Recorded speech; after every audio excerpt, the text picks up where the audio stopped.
Today we all know that in Super Bowl III the heavily favored Baltimore Colts fell to the underdog Jets, which started a chain of events.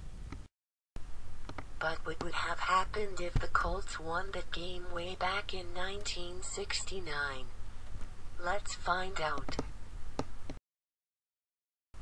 Ashamed after incorrectly guaranteeing a Jets victory, Joe Namath would retire to work full-time at his nightclub, Bachelor's 3.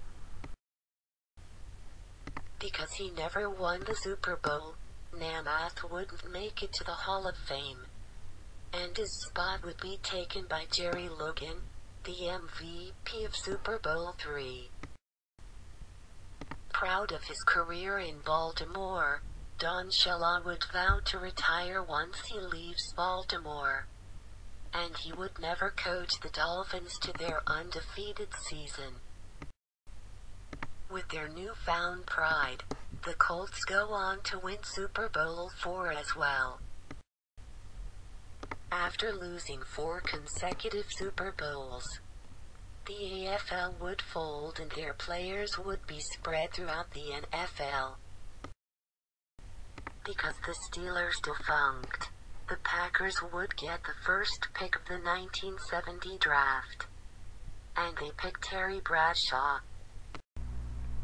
The 1970 NFL Championship would feature Johnny Unitas with O.J. Simpson on the Colts against Terry Bradshaw and Don Maynard on the Packers.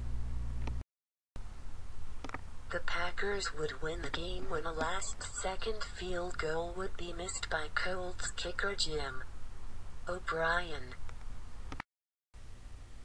Johnny Unitas would retire after the next season when he would go 13-0 and beat Archie Manning and John Riggins on the Saints in the Super Bowl.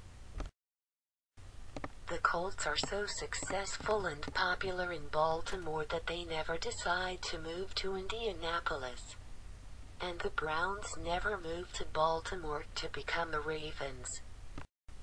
This has been the NFL.